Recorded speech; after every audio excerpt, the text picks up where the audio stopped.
Hello, everyone, and welcome to Coach's Corner here on the CompuSports Radio Network. My name is John Anderson, and I will be your host today. And we're going to be talking a little bit later on with option guru Larry Beckish from Beaufort, South Carolina.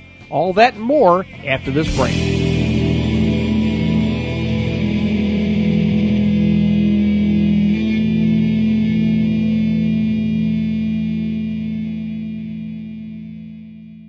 As we promised at the top of the show, we've got option guru Larry Beckish from Beaufort, South Carolina. How are you, Coach? I'm fine. Excellent. We're getting ready to talk a little bit about option football. Are you ready, Coach? Yes, sir. All right. Before we begin, I want to preface this by saying we will probably not have all coaches listening to this program, probably some students who are looking to learn the game, and probably some fans as well. So, Coach, before we get into the first question, which will be about option concepts, can you give us a brief description on what a concept is in football? A concept is the basis of an offense or a defense. And it's really important to understand the concept. And I have a little hard time defining concept, but I can define an option concept.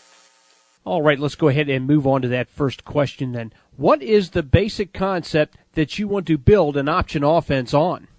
Well, the basic concept is the ability to run the ball up the middle, run the ball off tackle, and run the ball to the outside third, which a lot of people don't understand what that really is. That's three separate plays. A dive play up the middle. If the quarterback keeps the ball, it's a run off tackle. If he pitches the ball, it's a sweep. And then what you need to do is understand how to do that and why to do it are the critical factors. And then the other thing for an option concept that a lot of people don't look into is you have triple options and double options. And triple options are very, very difficult to coach. Why is that? Also, the next big factor is to have the ability to option a down lineman, to option a defensive end or a linebacker who's on the line of scrimmage, and then have the ability to option a defensive back. And that's the primary concept that really, really makes things effective.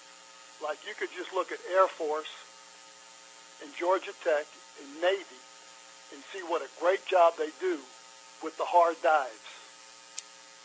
And so that's a very, very important concept of developing an option to have a good hard dive offense that helps collapse the defense and gives the quarterback the ability to option the ball. All right. And what a lot of people don't understand, what I've always looked at the option since I learned it way back in 1969, 70, is I also look at the option offense like a lot of people look at pass offense. Because you know what the option plays are? No, sir. What option plays really are that I look at now are backward passes to get the ball into the outside third of the field where most of the big plays are. All right, let's put another building block in place here. Every offense has a numerical system of some sort in their running game or their passing game. What numerical system do you feel is best used in an option offense? Very simple. Like it's in my book, The Trap Option, 40 plus 60 equals option, is 1, 2, 3, 4. And basically, you use those numbers counting inside because they're also part, that numbering system is also part of the base blocking scheme. And what is really, really important that I've learned is like with the trap option that we started in 1978.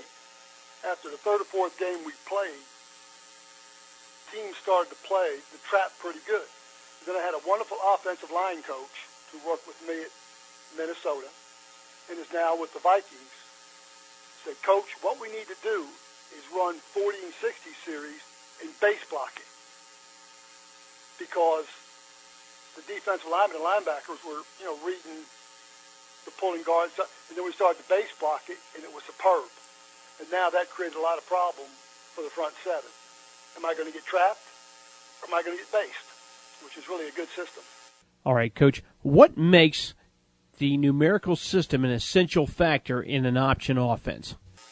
Okay, very simple besides the blocking for the offensive lineman is for the quarterback to know that at times I'm an option number 2, at times I'm an option number 3, at times I'm an option number 4. Number 4 is a defensive back. Number 3 is basically the end man on the line of scrimmage. Even if he's on the line of scrimmage, you're slightly off the line of scrimmage. And number 2 is a down lineman. So let's just say this right here. To your right side, say you have a shade nose, right? Mm-hmm. And then you have a linebacker behind him. So what it would be, the shade nose would be 0. The linebacker behind him would be 1. And the next defensive lineman would be 2. So there'll be some option plays that you will pitch the ball off of him real quick. And we ran a wonderful play years ago at Minnesota that was called base peel. And what we did, we blocked it that way. And what the tackle did, they had a drop end or linebacker that was, outside the tackle on the split end side. He took a slight step inside, like he was going to block. Then he peeled around and went and blocked the off linebacker or drop end and pitched the ball off the down lineman. It was a great play because now that really creates problems for the defensive lineman because he's not real sure. Do I have the dive? Do I have the quarterback? And I think that really creates problems. And I think those things really showed up in Air Force's game and Navy's game in the bowl games. Is the problems that the concepts created. Last year, I sent Coach Calhoun at Air Force a copy of my book, and I sent him 7 or 8 copies of plays that I'd love to run today. And when Paul Johnson was at Navy, I sent him my book. And I see some of that stuff that you're doing. Different formations. I was basically not a formation guy in some different, but that's fine. But they still have the hard dives to build everything around. There are a number of characteristics which are essential to the success of the option offense. What are some of the musts that you absolutely have to make this go? Number 1 is protect the mesh. To make sure you have no penetration, like on the trap option, freeze option, midline, which are all basically the same, is that you really protect the mesh between the quarterback and the dive back. And you know what the most important block is in an option play? Is block the play side linebacker. So he can't get into the alley where he can play both the quarterback and the pitch. Blocking the play side linebacker is incredible. And that's where you come up with real good blocking schemes. And the next big thing is blocking the run support. Now basically, let's say we're in right formation or twins formation. The tight end would release and say block the strong safety. The flanker would block the corner over him. Well, what I would do today is be in twins formation. And what I would do today is a crack blocking scheme on a perimeter. So say the slot is covered by a strong safety, 5 or 6 yards off. The split end has a corner 4, 5, 6 yards off. What I would do with the slot is let him take 1, 2 steps, like he was going to block the strong safety, then turn out and kick out the corner. And then I would have the wide receiver take 1, 2, 3 steps, and then crack on a strong safety. And push him in. And because one of the most difficult things in an option offense is blocking the run support. But there's also another great idea that I wish I would have had back then, is to make the blocking scheme also a pass route.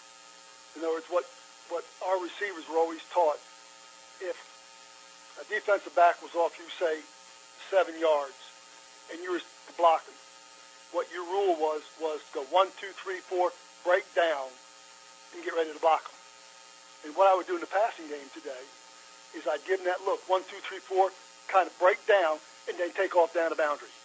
And make him think what? They're going to pitch the ball. So that's what I keep saying to my option principles is to have, I think it's a great offense to have the runs and the passes really look the same and have the defensive players have to make a decision. Are they going to run it? Are they going to throw it? What are they going to do for the first couple instances? And then what that gives you is a half step, a 1 step, or 2 step kind of head start. I think those things are very important. All right, Coach, since you have already established the option alley, where is the option alley as you approach the perimeter? Okay, the option alley, let's go to the tight end side at a right formation, okay? The option alley is about 6 or 7 yards, the first inside part of it, outside the tight end. It's 8 yards wide, and then it angles up toward the goal line pylon. See what I'm saying? Mm-hmm. So it's, you're running out toward what I always told the kids, you run to hash, the numbers, and down the boundary. And make the defense chase you. So that's the option alley. If the ball's on the left hash, you get the pitch, you run toward the right hash, the numbers, and the boundary. And you're moving up the field, not just sideways. See what I'm saying? Mm-hmm. To make the defense change. Because when I first started, a lot of times, that's the same for the quarterback. If he keeps the ball, a lot of times the quarterback would turn back, and an offside defensive lineman or defensive end, the linebacker would knock the daylights out of him. You know what I mean? Right. As opposed to running away from these guys. So I always told the tailback and the quarterbacks to run the option alley. Make them chase you. Coach, I see this all over high school, and I see it all over college football. What is the proper depth for the pitch relationship? Okay, what it is the tailback should be 4 yards behind the quarterback and 4 yards in front of him. That's ideal. It may vary just a little bit. But what you really want is that kind of relationship. And then one thing that people really need to know how to coach, which again is in my trap option book, drills to teach a quarterback how to pitch the ball. To me, for an option quarterback, one of the most important things there is, technique-wise, to pitch the ball? I would guess it would have to be you're talking about the technique to pitch the ball, right? Right. I would probably say it's the open hand and almost like a shovel. Well, no, let me explain it. That he should hold the ball exactly the way he would hold it as a pass grip. And then the important thing is to keep the ball in front of your numbers. Because if a quarterback has the ball down by his waist or low, it's usually going to be a hard, fast, low pitch that's going to be difficult for the tailback to get. Now, if he keeps the ball in front of his numbers, and what he was told when he pitched the ball is it's almost like you want to slap the tailback in the face with your hand as you pitch the ball. See what I'm saying? Mm-hmm. And a perfect pitch is, what we always practice, is that the tailback would run and say, if he were optioning to the left, what I would ask him during practice is just hold out your left hand. And the ideal pitch is one that the quarterback pitches that he can catch with one hand. You see what I'm saying? Mm-hmm. Not too hard, not too, you know what I mean? Perfect. But that's so important is to keep the ball in front of your chest because you want to pitch it right to the tailback's face.